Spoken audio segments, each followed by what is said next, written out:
नमस्कार। सोचिए, रावण पर इतनी बड़ी जीत हासिल हुई, लेकिन फिर भी भगवान राम का मन अशांत था। ऐसा क्यों? आज हम एक ऐसी ही दिव्य खोज की कहानी में उतरेंगे। एक कहानी जो भक्ति और कर्तव्य के सबसे बड़े इम्तिहान से जुड़ी है। लंका पर विजय तो मिल गई थी जाहिर है, लेकिन राम के मन में वो संतोष नहीं था, बल्कि गहरा बोझ था। ऐसा लग रहा था जैसे यह जीत एक अनदेखे पाप की कीमत पर मिली हो।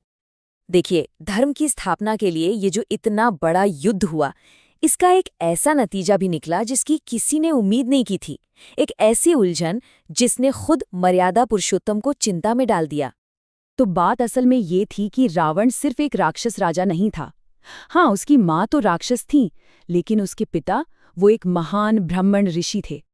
और बस यही वजह थी कि रावण का वध करने पर भगवान राम ब्रह्म हत्या के भागी बन गए।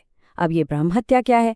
ये है एक ब्राह्मण की हत्या का महापाप, मतलब एक ऐसा आध्यात्मिक बोझ जिसे मिटाने के लिए बहुत ही गहरे प्रायश्चित की जरूरत पड़ती है। तो अब इस पाप से मुक्ति पाने के लिए भगवान राम ने तय किया कि वो भगवान शिव की पूजा करेंगे। लेकिन यहाँ एक ट्विस्ट था।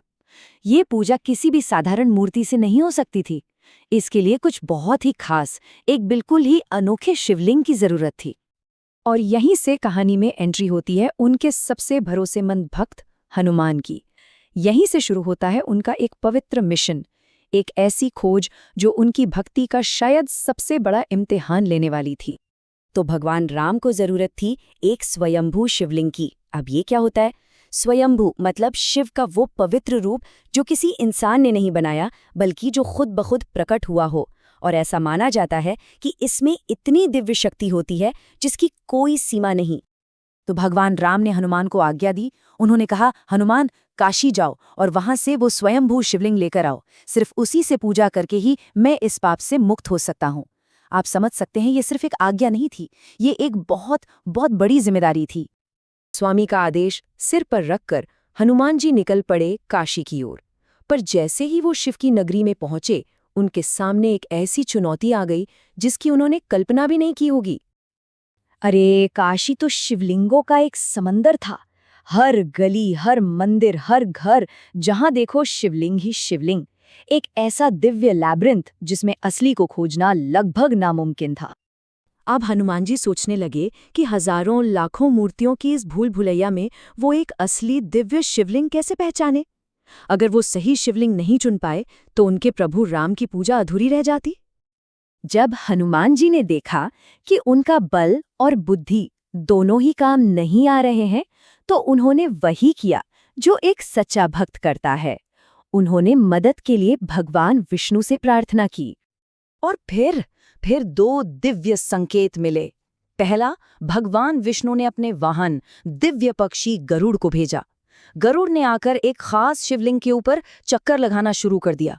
और फिर मानो इस बात को कंफर्म करने के लिए एक छोटी सी छिपकली आई और ठीक उसी शिवलिंग पर चढ़ गई। बस पुष्टि हो गई थी।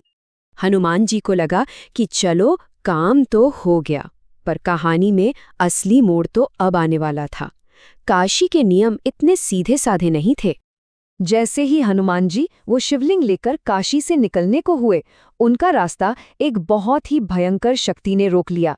और ये कोई और नहीं बल्कि स्वयं भगवान भैरव थे, काशी के रक्षक और भगवान शिव के ही एक अवतार। और यहीं से शुरू हुआ दो महान शक्तियों के बीच टकराव। एक तरफ कर्तव्य, दूसरी तरफ भक्ति। एक ऐसा धर्म संकट जिसका कोई सीधा साधा हल था ही नहीं। भैरव ने गरजते हुए हनुमान से कहा, मेरी इजाजत के बिना तुम्हें काशी से कुछ भी ले जाने का कोई अधिकार नहीं है। ये इस शहर के पवित्र नियमों के खिलाफ है।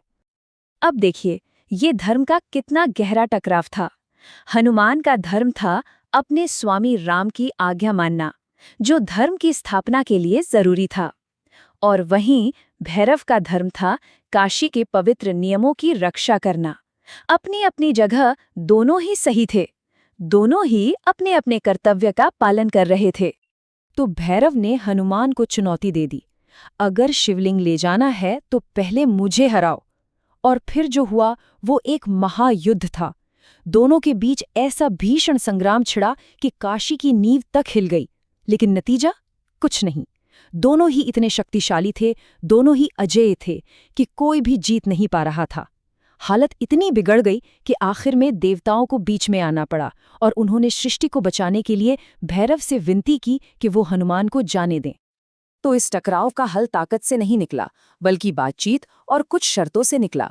लेकिन इस समाधान की भी एक कीमत चुकानी पड़ी। भैरव हनुमान को जाने देने के लिए मान तो गए, पर उन्होंने 2 शर्तें रखीं।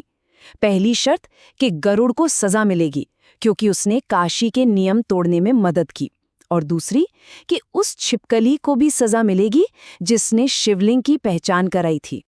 और कहते हैं कि इन शर्तों का असर आज भी लोक कथाओं में दिखता है। ऐसी मान्यता है कि आज भी गरुड़ काशी की सीमा के 45 मील के दायरे में नहीं उड़ते और काशी में छिपकली का दिखना एक अशुभ संकेत माना जाता है। खैर, अंत में हनुमान शिवलिंग लेकर अपने प्रभु के पास लौटे। भगवान राम ने पूजा पूरी की और वो ब्रह्म हत्या के उस महापाप से मुक्त हो गए। हनुमान ने एक बार फिर साबित कर दिया कि उनकी सेवा और भक्ति का कोई मुकाबला नहीं। लेकिन ये कहानी हमें एक बहुत बड़े सवाल के साथ छोड़ जाती है। जब 2 पवित्र कर्तव्य एक दूसरे के सामने आ खड़े हों, तो धर्म का असली रास्ता आखिर होता कौन सा है?